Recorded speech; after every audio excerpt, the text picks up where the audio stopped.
In the instant he enters, a man crosses the threshold where persona meets shadow, and love begins only if he dares to stay. Carl Jung. What a man feels in the very instant he enters a woman is far more complicated than most people dare to imagine.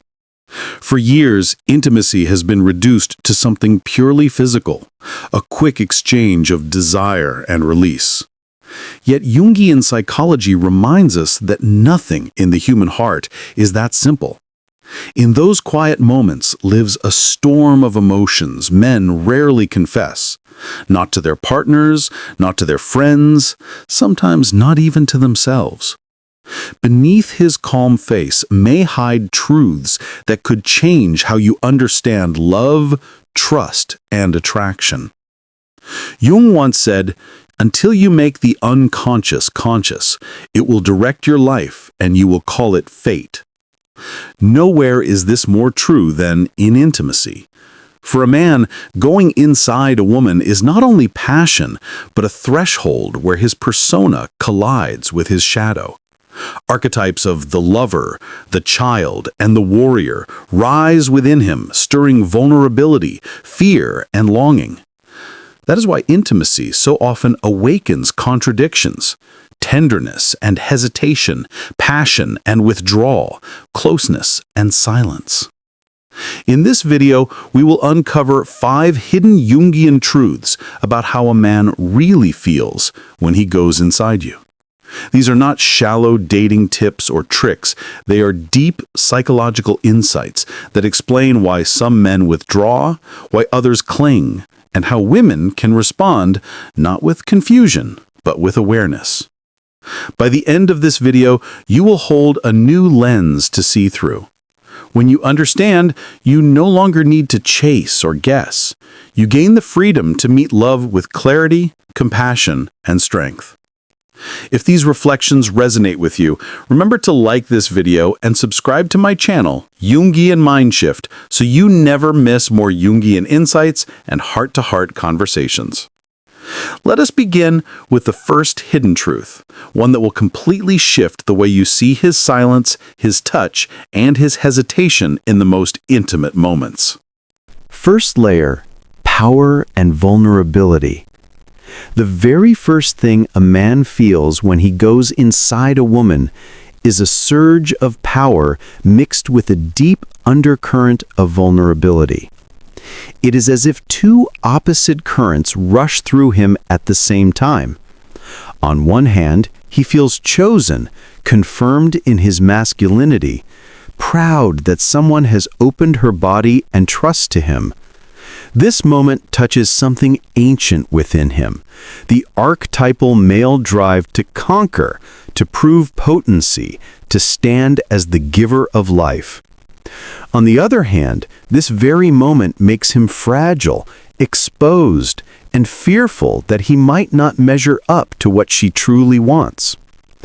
This paradox confuses many women. They see the confidence, the physical drive, the masculine force.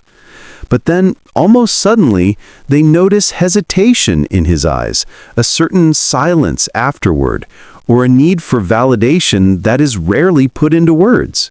He may ask indirectly, through touch, through holding you closer, or even by withdrawing into himself. The hidden question he carries is, am I enough? Did I satisfy her?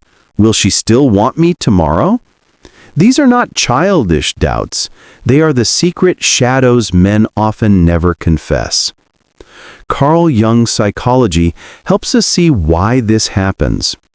The persona, the mask of confidence he shows the world, collides with the shadow, the hidden fear of inadequacy and rejection. In that instant, his archetypes awakened. The lover archetype feels triumphant and alive, proud to be desired. The child archetype trembles, longing for comfort and reassurance.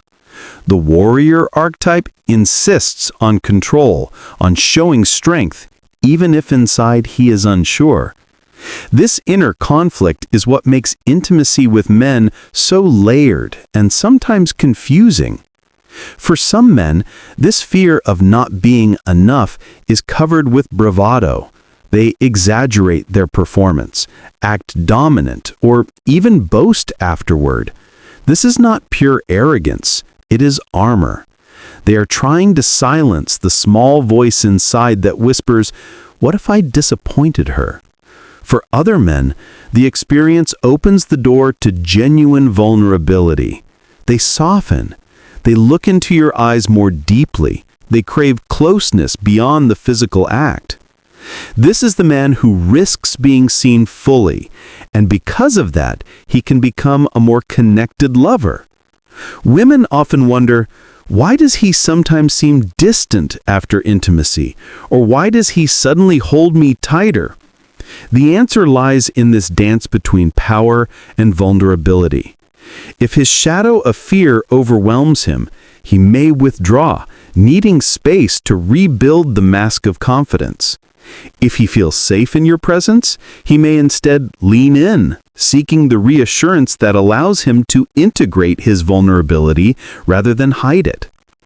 Jung taught that what we resist persists. If a man resists his feelings of fragility, they often return as projection. He might accuse you of judging him or complain that you are hard to please, when in reality, it is his own inner critic that tortures him. But if he accepts both pride and fear, both the power and the tenderness, he moves one step closer to individuation, toward being whole and authentic in love. For women, understanding this first layer is essential. Many believe that men enter intimacy only seeking release, but the truth is, he is also seeking validation of his worth, not through words of praise alone, but through the sense that you accept both his strength and his fragility. If you dismiss his vulnerability, he may shut down. If you demand constant proof of his power, he may collapse under the weight of expectation. But if you see that his masculinity includes both force and fear, pride and doubt, you create space for intimacy that is both passionate and emotionally safe. This is why the first layer of intimacy is so crucial. A man feels proud because he has been chosen, but also fragile because he fears falling short. Second layer, validation. If the first layer is power mixed with vulnerability, the second layer is validation. For many men, the act of entering a woman is unconsciously experienced as proof of worth. It confirms that they are desirable, chosen, and adequate. This moment can feel like evidence that they belong, that they matter, that their masculinity has been affirmed in a way the world rarely offers. Yet here lies the paradox Jung would point out. If validation is tied only to the act itself, it never truly satisfies. In these moments, a man often looks not to his own performance, but to his partner's responses. The rhythm of breath, the sound of surrender, the look in the eyes, these become silent markers of whether he has been enough. When her body relaxes, when her eyes soften, he feels confirmed. But when she seems distant, distracted, or unmoved, he may spiral inward, doubting himself, fearing that he has failed some invisible test. Carl Jung's psychology shows that much of male desire is not a conscious choice, but the pull of the unconscious. Shaped by archetypes, a man often seeks validation outside because inside he battles the shadow of inadequacy. The lover craves affirmation. The hero wants victory, while the shadow whispers, "You are not enough." A partner's response then becomes more than pleasure. It becomes a mirror reflecting both his pride and his doubt. Here lies the debate. Some see male desire as purely biological, but Jung argued that biology cannot explain the deep hunger for validation. In moments of intimacy, a man's inner conflicts surface. Is he a conqueror or a child longing for praise? Confident or secretly begging for reassurance. If he seeks validation only here, he risks falling into a cycle, chasing partner after partner, not from pure desire, but from the need to keep proving himself. Each moment answers, "Am I worthy?" only briefly, before the fear returns. As Jung warned, what stays unconscious will rule us as fate. Until a man faces his shadow of inadequacy, no number of encounters will silence it. For women, this can create confusion and even pain. You may wonder why he sometimes seems obsessed with your reactions, why he looks for signs that you are moved, or why he grows distant if you are quiet. The truth is, in those moments, he is not only seeking pleasure, he is seeking evidence that he is enough. Your breath, your gaze, your sounds, these become the proof he is unconsciously craving. But here lies the challenge. You are not responsible for healing the shadow inside him. You cannot carry the burden of his self-worth. What you can do is recognize the dynamic, respond authentically, and choose whether his search for validation is grounded in genuine connection or in endless hunger. The Jungian insight here is liberating. Validation is natural, but when it becomes the only goal, it enslaves both partners. True intimacy is not about performing for proof, but about allowing vulnerability to be met with acceptance. When a man begins to integrate his shadow, to accept that he is both strong and uncertain, he no longer needs every moment of union to declare his worth. He can rest in connection rather than chase confirmation. The second layer then teaches us a profound truth. Intimacy becomes dangerous when it is reduced to proof of value. But when it becomes a meeting of two souls, where validation arises naturally from genuine presence, it can transform both partners. Have you ever noticed how much a man seems to seek your reactions during intimacy? And do you think he's really searching for pleasure or for proof that he is enough? Third layer, dissolving walls/biological bonding. From the earliest stories of human history, men have been described as both wanderers and returners. Ancient myths often portray the male as a hunter who roams the world, yet repeatedly returns to the same hearth, the same woman, the same familiar embrace. In Greek epics, warriors fought for glory in distant lands, but longed for the arms of Penelope or Andromache. In tribal cultures, initiation rites emphasized separation from women, yet equally celebrated reunion, seeing it as the renewal of life. These patterns suggest that while men may appear restless, something deeper draws them back to a particular bond. Modern science gives us a clearer picture of why. During physical intimacy, the male body releases oxytocin and dopamine, the same chemicals that tie mothers to infants and shape the memory of comfort. These neurochemical shifts blur the walls between desire and emotion. They create what feels like merging, the sense that, for a moment, his boundaries dissolve and he belongs completely to another. Even if a man convinces himself logically that the encounter is casual, his nervous system remembers the body, the scent, the rhythms of the woman he has entered. This memory is not only in the mind, but written in his biology. Carl Jung would take this further, moving beyond biology into psychology and symbolism. For Jung, intimacy is a symbolic merging of opposites, masculine and feminine, conscious and unconscious, persona and shadow. He believed that union carries a mythic weight because it represents the longing of the psyche to return to wholeness.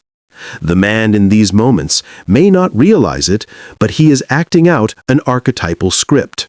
He is not only touching a woman, he is encountering his anima, the feminine part of his soul that seeks integration. This is why the bond can feel overwhelming, why he may feel both expansion and loss of control. Here lies one of the most debated points in Jungian thought. Some critics argue that intimacy is simply chemistry and instinct, a matter of hormones and evolution. Jung insisted that biology alone cannot explain the depth of attachment, nor the way a single experience can leave a man haunted for years. He pointed to the collective unconscious, where archetypes of union and longing live. In his view, the man's return to a woman is not only because of oxytocin, but because she has awakened something in his unconscious, a memory of his own incompleteness and the promise of wholeness through her. For many women, this helps explain why a man may keep coming back, even when logic says he should not. He may not be calculating, he may not even understand it himself. His body has remembered her. His unconscious has imprinted her as the carrier of his anima. This can create deep attachment, sometimes even obsession. What seems like a simple connection on the surface is, in Jung's terms, a powerful psychic bond pulling him toward the mirror of his own soul. But there are risks. If a man mistakes this bonding for ownership, he may cling, demanding constant access to maintain the illusion of wholeness. If he denies it, pretending the attachment does not exist, he may scatter himself across many encounters, never understanding why the ghost of one woman lingers. Jung would warn that until the man confronts the symbolic meaning of this merging, he will remain caught, either obsessed with holding on or restless in searching for what he already lost. For women, understanding this third layer offers clarity. If he keeps returning, it may not be strategy or manipulation, but the simple fact that his nervous system and unconsciousness have tied themselves to you. You are not responsible for his inner journey, but knowing this truth allows you to step back with wisdom. You can choose whether the bond becomes a ground for growth or whether it entangles both of you in cycles of obsession. Fourth layer, fear versus love. A middle-aged man once shared in therapy. I thought it was casual. I told myself I could leave without a trace. But the moment I was with her, something broke open inside me. Afterward, I kept thinking, what if she forgets me? What if I was just another passing figure in her life? I was afraid. And at the same time, I realized I cared for her more than I ever intended. His confession reveals a reality many men never admit aloud. Intimacy awakens not only desire, but also a struggle between fear and love. On the surface, men often insist they can separate closeness from attachment. They say they can keep it casual, treat intimacy as an experience without deeper consequence. Yet Carl Jung would caution us that the unconscious does not obey logic. Intimacy is never only physical. It is also a psychic gateway. A man may enter believing he is in control, but he quickly discovers that intimacy bypasses his defenses.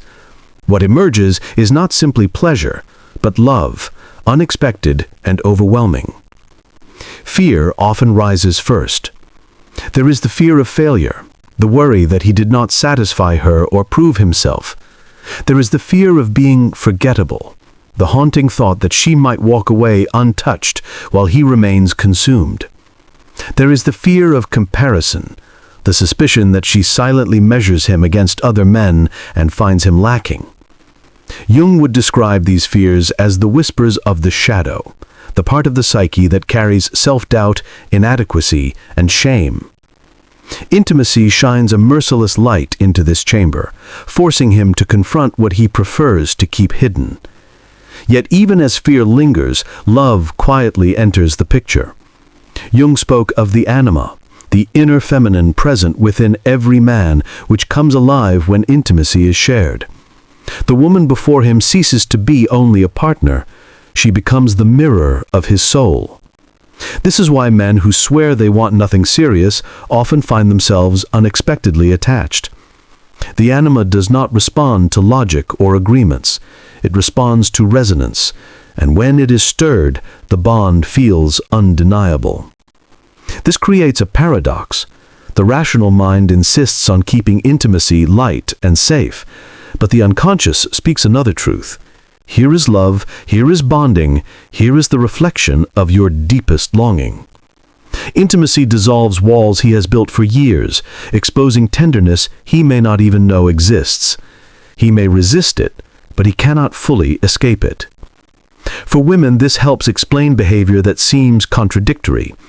One day he withdraws, avoiding calls and pretending nothing has changed. The next day he returns, holding more tightly than before. This is not hypocrisy. It is the tug-of-war between shadow and anima, between fear of being forgotten and the love that refuses to remain hidden. The cost of ignoring this paradox can be heavy. A man who denies the love that awakens within intimacy may harden himself, treating closeness like a test of pride rather than a space of connection. This often creates confusion and pain, leaving both partners wounded. But a man who admits his fear and still leans into love begins the process Jung called individuation.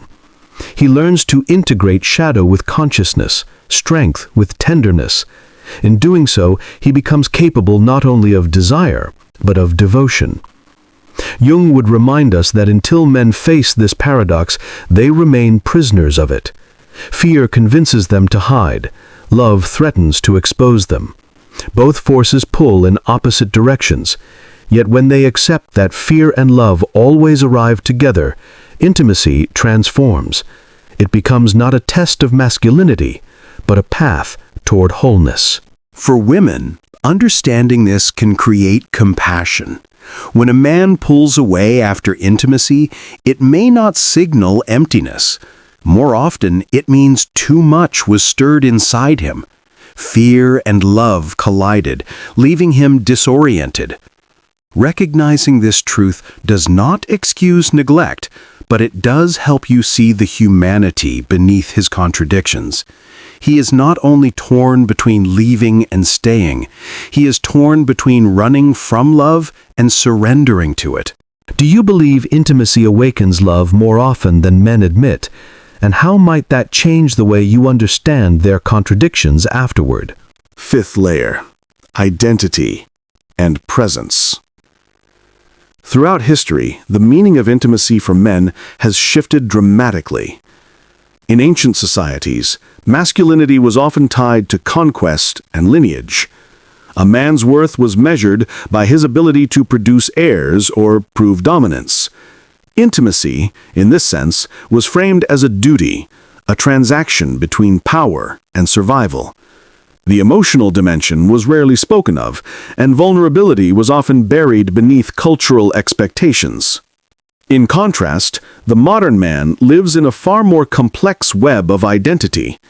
Intimacy is no longer just about survival or status. It has become deeply tied to self-perception. How he is received by a woman can confirm or destabilize how he sees himself. In Jungian terms, intimacy touches the persona, the mask he presents to the world, and tests whether it aligns with the deeper self. A man may enter believing he is confident, capable, strong, yet afterward find himself questioning, was I truly present?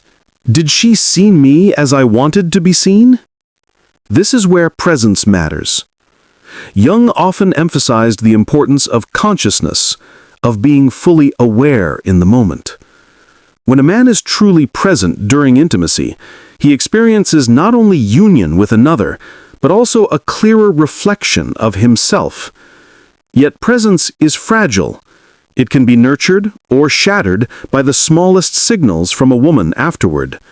A touch of gratitude, a gentle embrace, or simply staying close can affirm his identity, telling him, you are not only wanted, you are accepted.